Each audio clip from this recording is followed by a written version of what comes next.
Merci de regarder Mikuba Télévision. Madame, Messieurs, bienvenue à ce grand direct à la une de l'actualité. Dans l'est de la République démocratique du Congo, les habitants de la chefferie de Walese-Vankutu appelés à se désolidariser des ennemis qui endeuillent cette entité coutumière de la République démocratique du Congo. C'est le message de l'administrateur militaire du territoire d'Irumu lors de son passage dans cette partie du territoire national. Et dans la province du là-bas, le nouveau commissaire provincial de la police nationale congolaise est entré en fonction ce mardi 27 décembre 2022. La cérémonie des remises est reprise avec le commissaire intérimaire s'est déroulée à l'état-major de la police nationale congolaise là-bas en présence de tous les officiers supérieurs de la police en province. Teddy Dizamba nous en parlera dans ce grand direct. Voilà tout pour les titres. Madame, Messieurs, place à présent aux détails.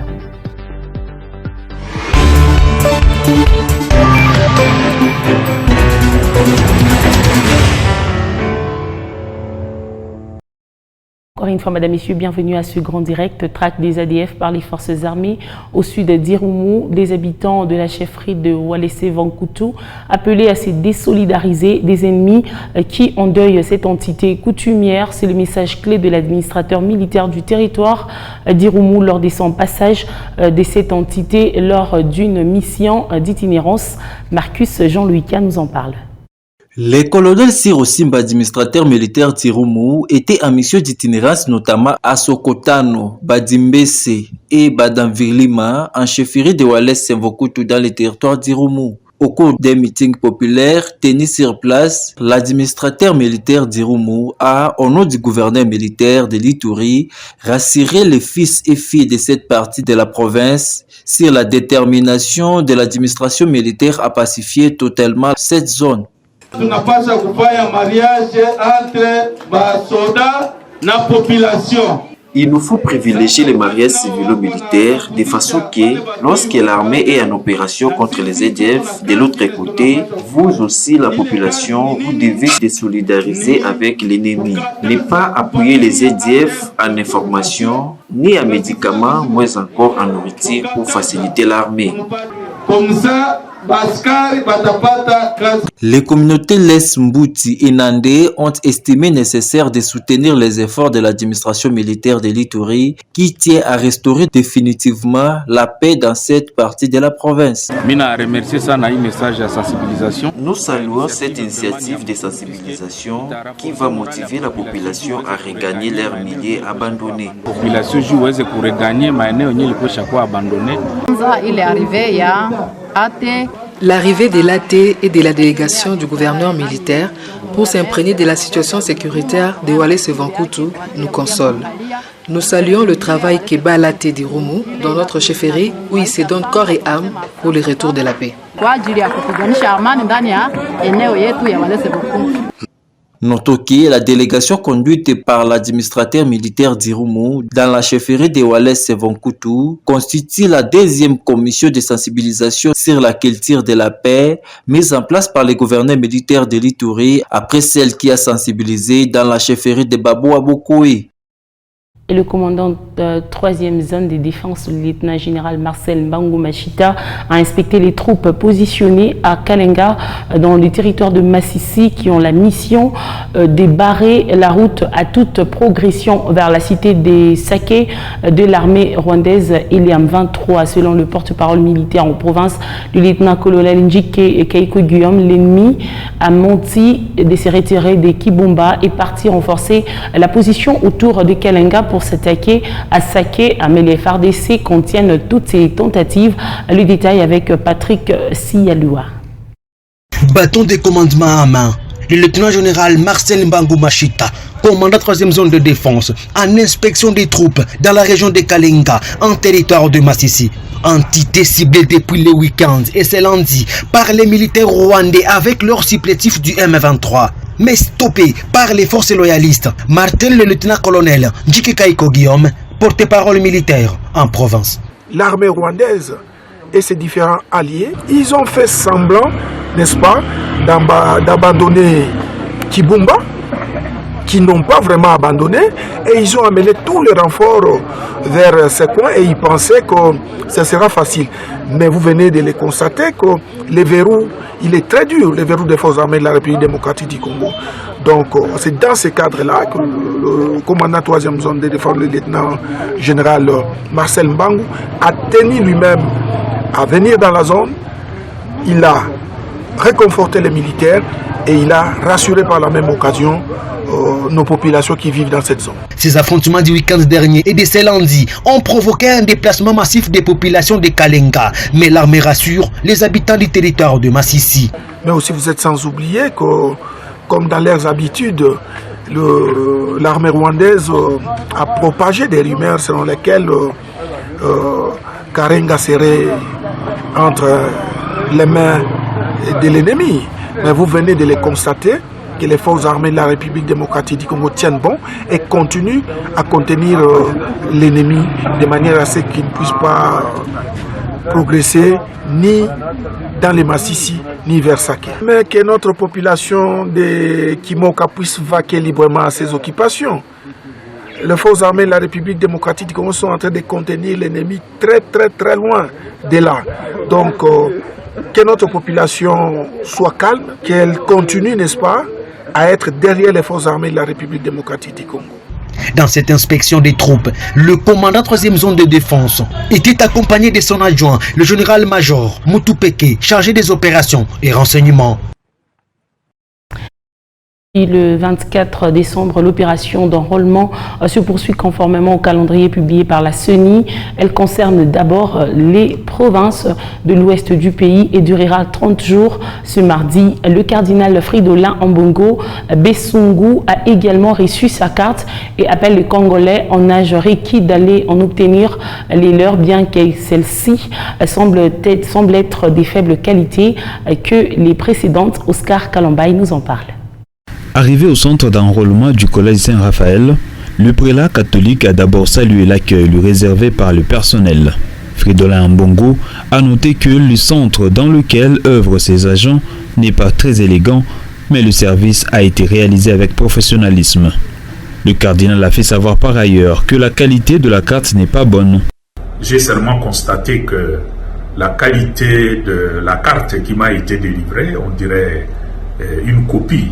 L'image est en blanc-noir, contrairement à ce qu'on avait avant.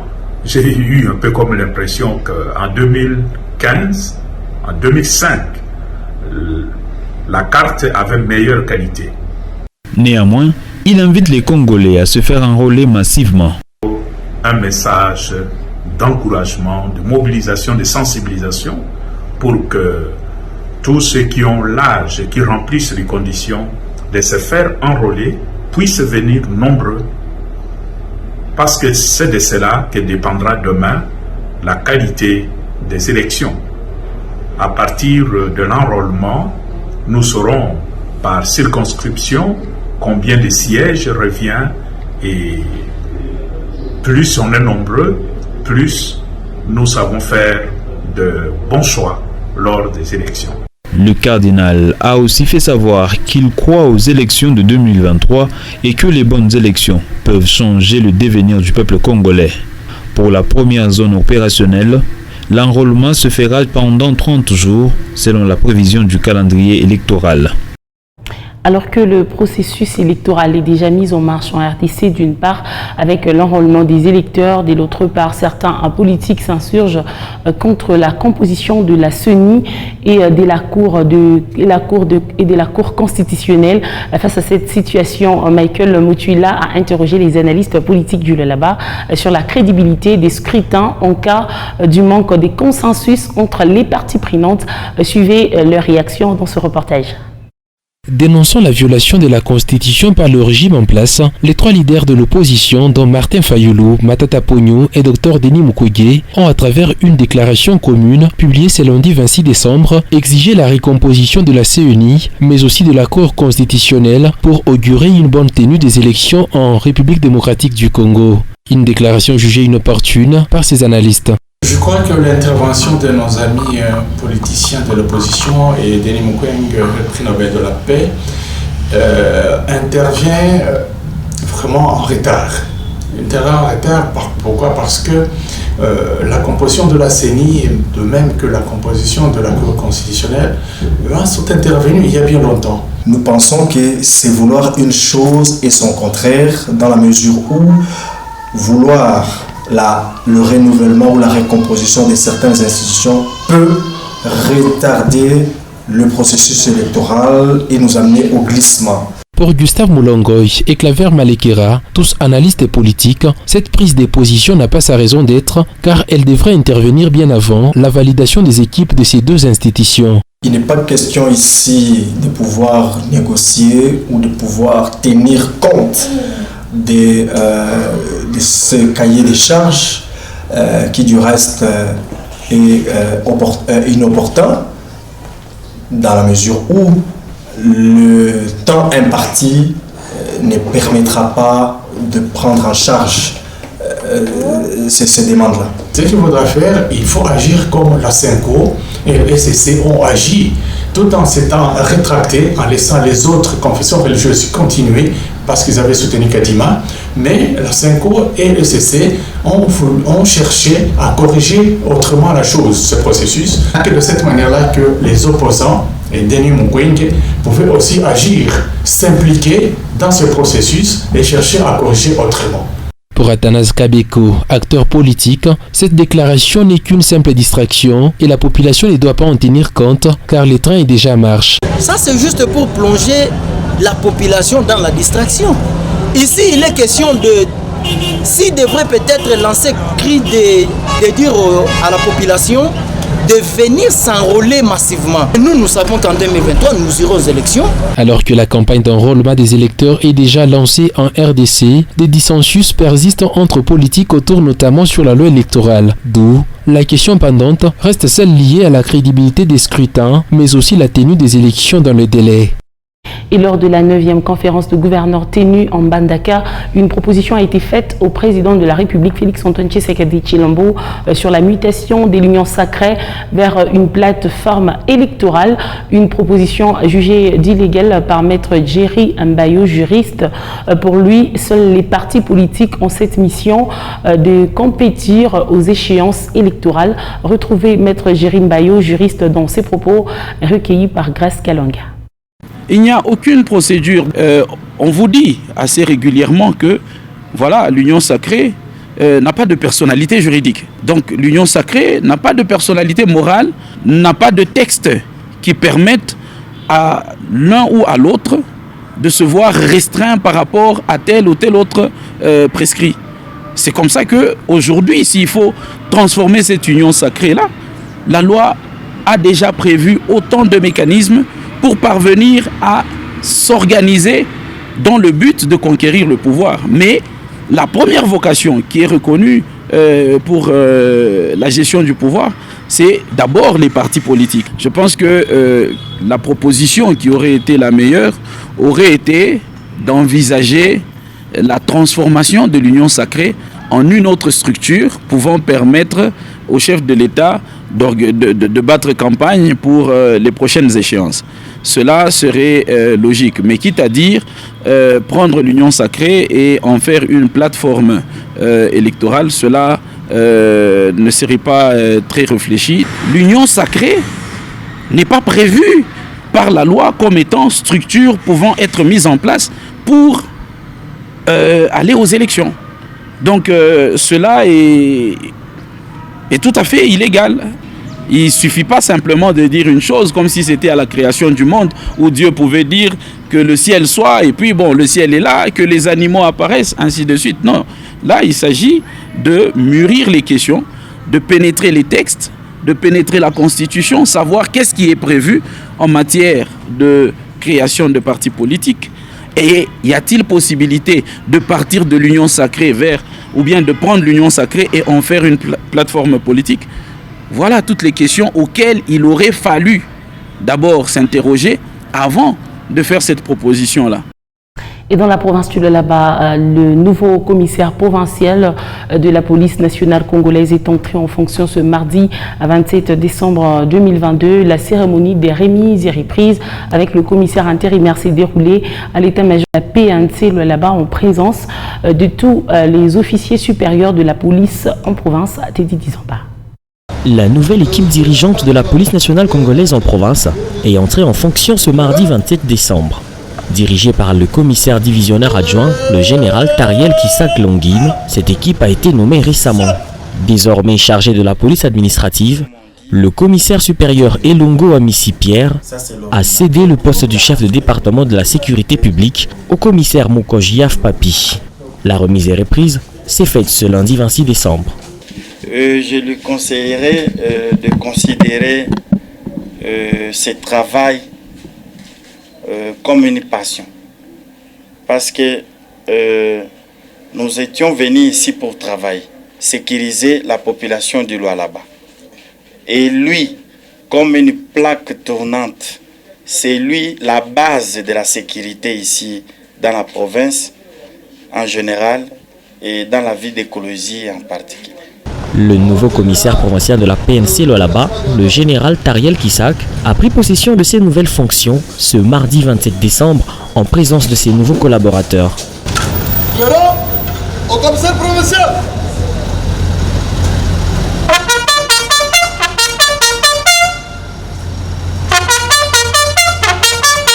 Une rencontre de prise de contact avec tous les officiers supérieurs de la police nationale congolaise est ainsi prévue pour ce 28 décembre afin de poser les bases d'une bonne collaboration avec leur nouveau commissaire provincial. Le ministre provincial des Infrastructures et Travaux publics Machata Kayembe Célestin a répondu aux questions posées par les honorables députés après la question orale avec débat initié par l'honorable Lutongo Chikambi Trésor. Cet exercice du contrôle parlementaire est axé sur l'évolution de travaux amorcés au Lualaba dans le domaine des infrastructures. Reportage. Le ministre provincial des Infrastructures et Travaux publics, Célestin Machata Kayembe, a répondu aux questions lui posées par les élus provinciaux lors du débat lié à la question orale lui adressée par l'honorable Trésor Lutongo Chikambi sur l'état des infrastructures routières dans la province du Lualaba. Plusieurs préoccupations avaient été soulevées, notamment le pourquoi de l'annulation de 20 contrats dans ces secteurs. Le ministre peut-il nous rassurer qu'il est le patron de son secteur, qu'il nous dise pourquoi l'annulation de 20 contrats. Le travaux de construction du pont Ngungandu est un projet phare. Pourquoi à ce jour, les travaux ne sont jamais terminés? En fonction de l'évolution de ces derniers jours, les travaux prendront fin au courant du mois de janvier 2023. Après les réponses du patron des infrastructures, l'honorable Trésor Lutongo, l'interpellant de la question orale avec débat, a formulé quelques recommandations. Je crois que je laisse au ministre le temps de s'améliorer. L'œuvre humaine n'a jamais été parfaite ou parfaite. Non seulement cela, il l'a dit, il vient à peine de prendre le commande du ministère des Infrastructures, donc je comprends qu'il doit avoir le temps de s'acclimater du secteur et d'y apporter de réformes par rapport à sa politique dans son secteur. Ensuite, la proposition des 10 portants régime spécial des sécurités sociales des élus provinciaux après leur mandat a été adoptée à l'unanimité par la plénière. Elle intervient après toilettage par la commission permanente sociale. C'était dit, vient résoudre le problème de la précarité dont sont victimes certains députés provinciaux après le mandat parlementaire. L'honorable Chikout Pierre a soulevé une motion d'information au cours de la séance plénière de ce lundi 26 décembre sur la situation de la route nationale numéro 39 Kassaji-Kapanga dans sa partie appelée Terre Noire. L'état de cette route est inquiétant. Reportage.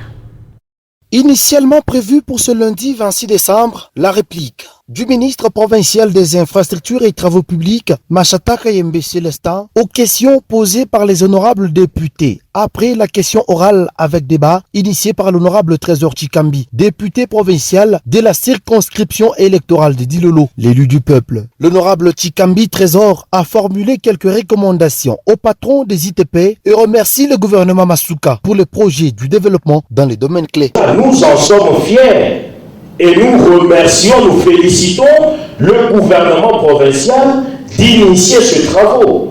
Machata Kayembe Célestin, ministre provincial des infrastructures, affirme sans doute qu'il est véritablement responsable de son portefeuille après la question de l'honorable Kakwata André sur la résiliation de quelques contrats avec les entrepreneurs. D'où les boss des ITP dévoilent qu'il a toutes les informations et connaissances techniques possibles dans son secteur de prédilection. Pour preuve, aucune de ces questions ne restait en suspens. Je vous rassure humblement, honorable député, que je suis patron de mon secteur. Ces contrôles parlementaires est un exercice démocratique que respecte le gouvernement responsable, comme c'est le cas de l'organe délibérant du Lualaba, dirigé par l'honorable Kamounye Tumbo Mataïla Louis. Au sortir du plénière, le premier technicien dans le domaine des infrastructures souligne que toutes les recommandations formulées par l'ensemble des députés provinciaux seront prises en compte. De toutes les façons, vous avez suivi l'honorable Chikat, tel qu'il a dit. Il a formulé certaines recommandations à la fin.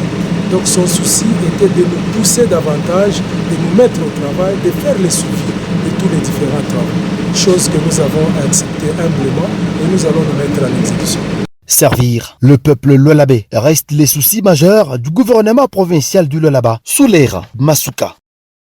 Autre actualité, le processus de démolition de maisons au village Kamikongwa enclenché par l'autorité provinciale continue à mettre en mal les propriétaires des parcelles.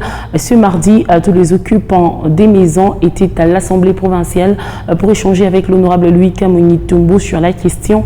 Un rendez-vous qui a été renvoyé au 6 janvier prochain dans Samouteb. C'est avec des chants, des colères et des calicots sur lesquels on pouvait lire « Stop, non à la démolition des maisons au village Kamikongwa » que les habitants ont pris d'assaut les bureaux administratifs de l'Assemblée provinciale pour faire entendre leur désolation.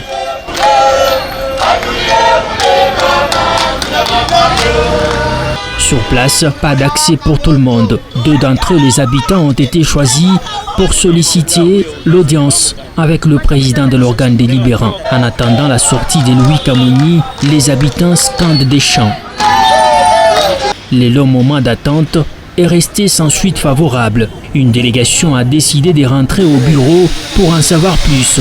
Au finish, le rendez-vous est pris pour le 6 janvier 2023. Après notre mémo, nous sommes venus voir le président Louis Kamouni pour faire entendre notre voix. Mais il a décidé de nous recevoir le 6 janvier.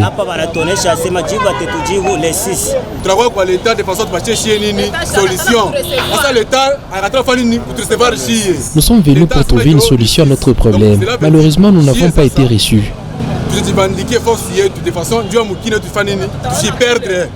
Pas de démolition des maisons, ni de délocalisation, évoquent ses habitants.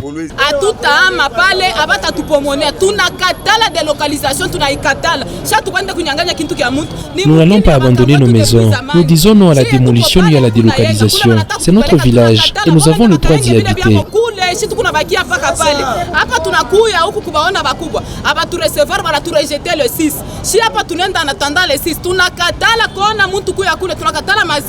Le rendez-vous est donc pris pour le 6 janvier 2023. Les habitants espèrent une suite favorable dans ces dossiers. Et les conditions de vie au marché Mwangeji situé sur les avenues Mangui et Ikuku à Kolwezi deviennent de plus en plus difficiles faute d'une bonne gestion d'immondices de monceaux.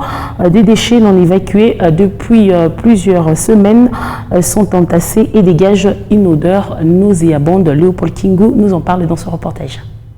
Le marché Mwangeji dessert plusieurs quartiers de la commune de Manika comme les quartiers latins, Camagnola et Jolicite en produits vivriers. À côté des étals de fortune ont élu domicile des immondices aux odeurs pestilentielles qui ne permettent pas de bien travailler. Selon Justin, inspecteur de tricycle qui y fait face depuis plusieurs semaines sans solution. Nous travaillons péniblement ici à cause des déchets qui provoquent sûrement des maladies. Ils dégagent une mauvaise odeur. Que le maire de la ville apporte une solution à cette situation. Cette décharge n'est plus constituée seulement des immondices produits au marché. Même les ménages des quartiers voisins y déversent leurs déchets domestiques.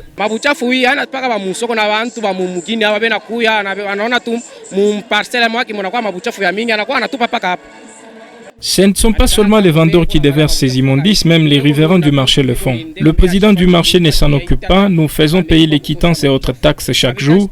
Les chauffeurs se sont décidés de boycotter ces taxes jusqu'à l'évacuation.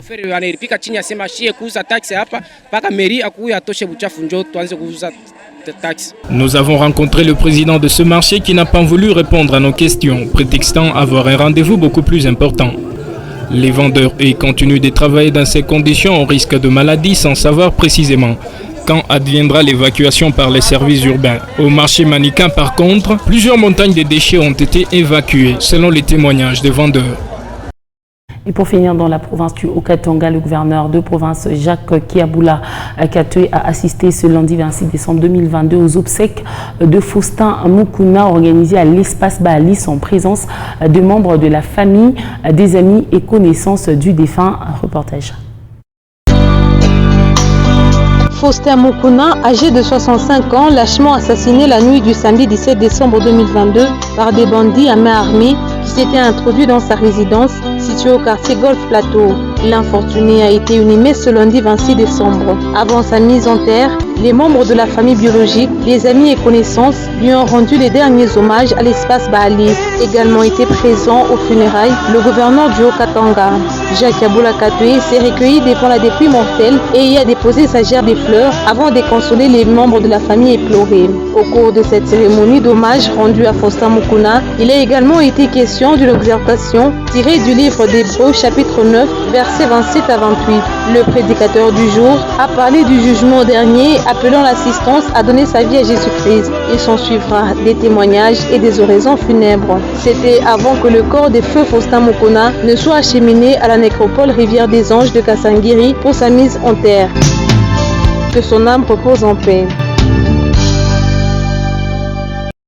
Et un cas de pendaison a été constaté au quartier Jolicite le lundi 26 décembre à Kolwezi. Une fille âgée de 12 ans, Julia, se serait donné la mort à l'aide de fils d'érachia qu'elle a accroché sur la porte l'extérieur de sa maison résidentielle. Ce décès par pendaison est remis en question par plus d'un proche de la famille de la victime trouvée sur les lieux du drame. Grace Kalong nous en parle.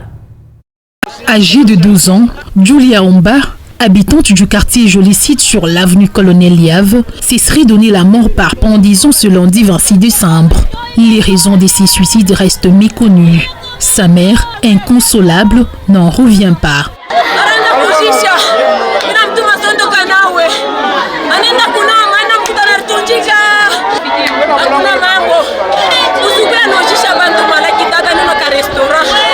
Je vendais avec elle au restaurant et à un moment donné, je l'ai renvoyée à la maison afin qu'elle fasse le ménage et qu'elle prenne son bain car moi je ne me sentais pas bien. Et après, on m'apprend qu'elle s'est pendue.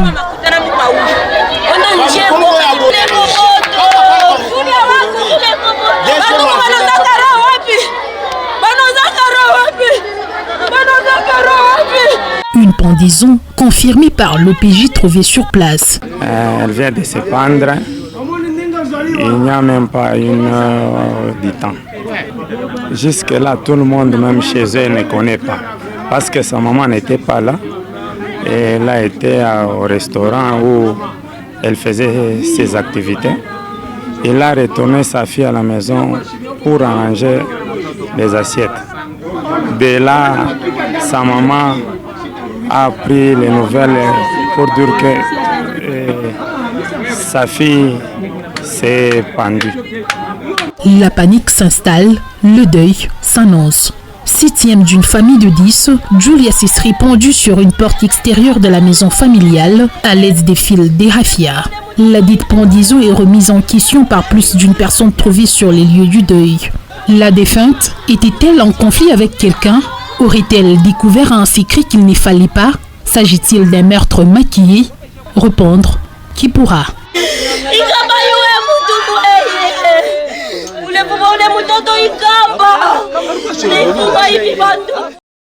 C'est par cette triste nouvelle que nous mettons fin à ces grands directs d'aujourd'hui.